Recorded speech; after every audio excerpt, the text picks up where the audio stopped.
Hola, buenos días. El objetivo del siguiente vídeo es la explicación de la aplicación que hemos desarrollado para poder generar superiósticas basándonos en una serie de parámetros, la definición de unos puntos que van a ser los anclajes de estas superiósticas y finalmente se desarrollará de forma automatizada la construcción del aparato a lo largo del hueso.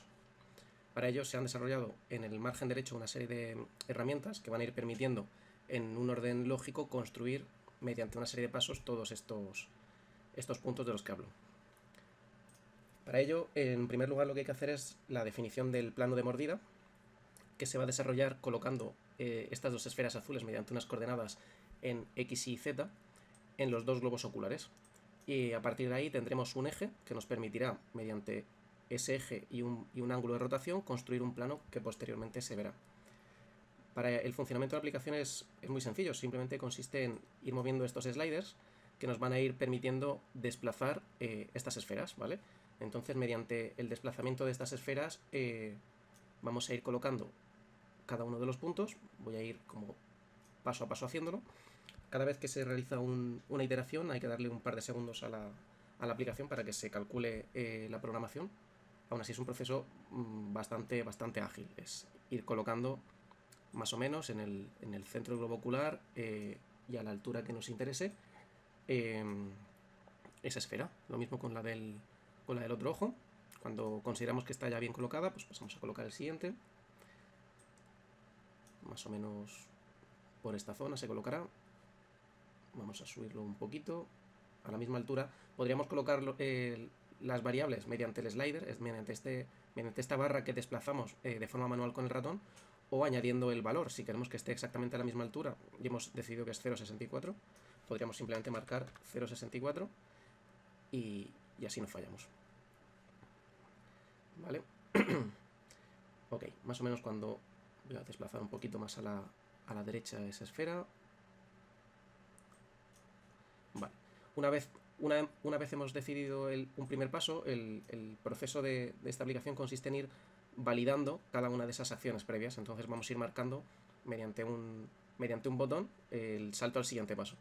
En este paso lo que hay que hacer es definir por un lado, la altura del plano de mordida. En un primer lugar se colocó a esta altura, a la altura de los ojos, y mediante este slider lo que hemos hecho, si lo colocásemos en 0, es la altura inicial, que es desde donde se ha construido, ¿vale? Podríamos también rotar ese ángulo para ajustarnos a que sea paralelo a ese plano de mordida. Y luego lo que decíamos, podemos colocar la altura sobre la futura colocación de las conexiones protésicas, ¿vale? Esto estaba en menos 60, lo dejamos como estaba más o menos ahí. Y otra de las variables que hay que definir es la del cuadrante. Entonces podemos definir el cuadrante de trabajo en el que se va a realizar la superióstica. En este caso ya lo tenemos colocado en la zona que nos interesa, pero podríamos dar simplemente el salto al otro cuadrante, y si tuviésemos el maxilar inferior, la zona inferior de la mandíbula, podríamos colocarlo en ellos. Entonces se coloca en el cuadrante que queremos, este paso que ya está decidido se cierra, y una vez se define el cuadrante volvemos a validar con el botón.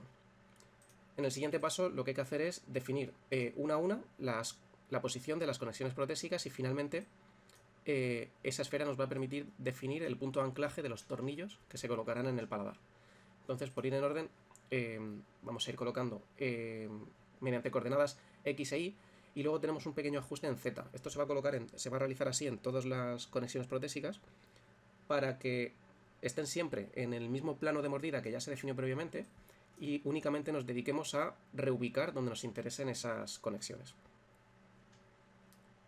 Entonces vamos una a una ajustándolas, ¿vale? Es un proceso donde hay que ir iterando al inicio un poco, pero luego, una vez tenemos bien definidos todos los puntos, el desarrollo de la construcción es automático.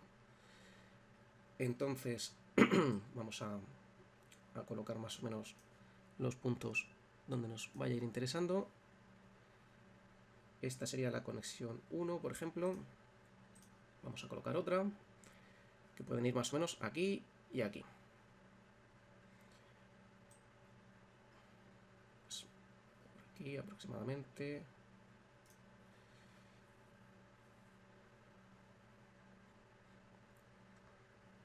Lo que nos permite es desplazar en X y ahora ajustar la distancia en Y, ¿vale? Si lo que quisiésemos es bajar un poquito para colocarnos en este lado, tendríamos que desplazar esto hacia abajo. ¿Vale? Ya tendríamos dos puntos colocados y este último punto sería, de nuevo, desplazar primero en X para acercarnos a la zona que nos interesa y ahora bajar un poquito para colocarlo por esta zona. Más o menos aquí. En cualquier caso, cualquiera de los pasos previos realizados no es determinante, sino que podríamos volver e ir ajustando cada uno de ellos de nuevo. Incluso si quisiésemos de nuevo ajustar el plano de mordida, sería simplemente volver al paso anterior y reajustar el plano de mordida que hemos definido, ¿vale?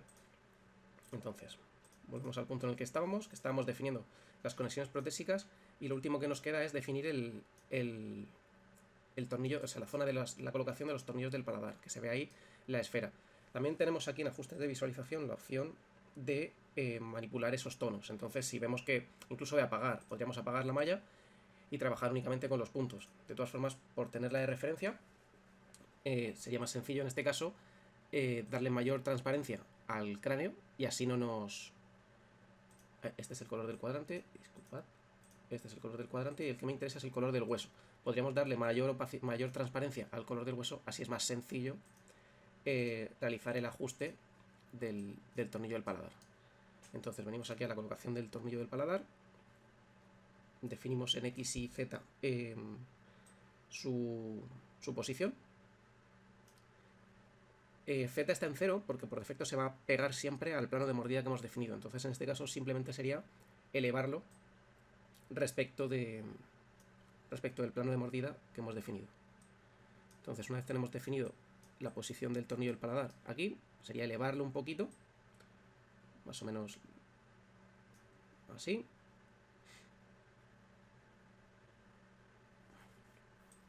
Vale, una vez está definido, pasaríamos a la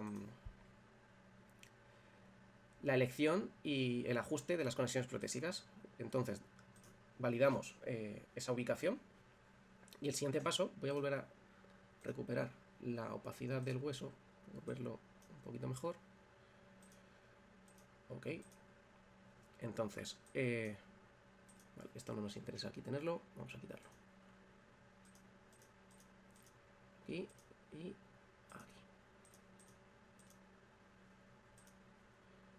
Estupendo.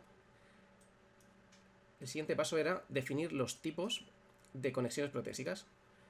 Aquí lo que se ha hecho ha sido cargar una lista que se podría ampliar de distintos modelos de conexiones protésicas para ir eligiendo una a una cada uno de ellos. Y de forma independiente los podemos ajustar tanto en rotación como en altura. Podríamos ajustar ligeramente la altura de cada una de ellas, ¿vale? Vamos a ponerla tal y como estaba. Una vez se tienen definidas todas las conexiones y los modelos, habría que pasar al siguiente paso, que es el ajuste de los tornillos del paladar. En este caso, tenemos la opción de trabajar con un anclaje único o con 3 tornillos en el paladar. Esto lo que nos va a hacer es que la superióstica vaya abrazando uno a uno cada uno de esos tornillos contra su conexión protésica, o que todos vayan a un único punto si lo definiésemos así. En este caso vamos a trabajar con el de 3. Y el último ajuste que habría que hacer es la distancia entre los tornillos del paladar para que más o menos quede uno enfrente de cada una de las conexiones protésicas, y la rotación para que no nos den este tipo de situaciones que no son reales, ¿vale? Una vez tenemos ajustada esa rotación, pasamos al siguiente paso, validamos la elección de los modelos que hemos elegido y la posición de los anclajes en el paladar. Y aquí tenemos una opción, y es trabajar con la malla completa o trabajar con la malla limitada. El hecho de trabajar con la malla limitada lo que está haciendo es, de forma automática, evaluar el espesor medio de las paredes de los huesos con un límite que le hemos dado, para decir, a partir de determinado límite, no permitas que se coloquen anclajes. Con la malla completa podríamos anclar en cualquier lado, a riesgo de colocar un tornillo en una zona donde el espesor del hueso esté por debajo del mínimo. Entonces, por defecto vamos a trabajar con la malla limitada. Y a partir de aquí lo que habría que hacer es definir de forma manual el área en la que se van a anclar los tornillos en la zona nasal y en la zona del mentón. Para ello, lo que hacemos es activar esta herramienta que nos permite, sobre la propia interfaz y en el 3D de la aplicación, ajustar de forma manual el área aproximada en el que queremos que se anclen esos tornillos. Una vez la tenemos definida, confirmamos. Y por último, validamos la posición del tornillo nasal. A partir de ahora habría que pasar al tornillo del mentón, que sería lo mismo. Activamos la herramienta, ajustamos a mano, moviendo en X y Z cada una de esas, la colocación de esta esfera, para que se anclen más o menos, se generen los tornillos más o menos en la zona que nos interesa, y confirmamos. Por último, se valida esa posición. Y pasamos ahora a los ajustes de los tornillos. Aquí las variables que tenemos son la distancia entre los tornillos, que la podríamos, está en todo en milímetros, o sea que podríamos bailar ese dato como hemos hecho en la elección de las coordenadas anteriormente. Y también la rotación, como hemos hecho con lo del paladar, para que los tornillos estén orientados de una forma natural hacia las conexiones protésicas y no se generen luego situaciones extrañas. Por ejemplo, si la zona del nasal lo rotase, pues evidentemente esta posición no es la que nos interesa, ¿no? Entonces, de forma manual ajustamos esas rotaciones y una vez están ajustadas, ¿vale? Venimos aquí al penúltimo paso, la construcción de una estructura alámbrica, donde con todos los puntos de anclaje que ya hemos elegido, de forma automática, lo que va a hacer es realizar una previsualización en forma de línea, donde va a adaptar ese recorrido al hueso, abrazando todos los tornillos que hemos elegido y haciendo que de una forma lo más óptima posible se abrace la estructura del hueso. Se abrace la estructura al hueso. ¿Vale? Entonces, aquí lo que podríamos es realizar algunos ajustes. Por ejemplo, la malla que tenemos tiene una pequeña hendidura en esta zona y por eso genera un extraño. Podríamos ajustar la altura de esta catenaria para que no pase por esa zona la superióstica. Entonces, una vez tenemos ajustada esta pieza, venimos a la construcción de la pieza. De la pieza que finalmente se imprimirá. Entonces, una vez la tenemos construida, tenemos todavía la opción de ajustar el ancho de la placa, el espesor de la placa en milímetros y luego el tipo de tornillos que se van en un listado, el tipo de tornillos que se van a colocar. Finalmente, tenemos la opción de apagar de nuevo la malla para estudiar que efectivamente la pieza se esté construyendo como nos interesa, para luego mandarla, exportarla en un STL e imprimirla en titanio o en el material que se vaya a emplear. Y listo. Otra de las opciones que tenemos es simplemente una opción de visualización. Es cargar, en lugar de ver un color semitransparente, es cargar una imagen y así visualizar en un color de hueso, por ejemplo, el cráneo. Entonces, en lugar de trabajar con un color sólido, podríamos ver el material. Y así es una visión, pues, tal vez más agradable para desarrollar todo el proceso. Y hasta ahora este sería el desarrollo que tenemos a falta de realizar pequeños ajustes y testearlo todo lo posible para poder detectar cualquier posible error.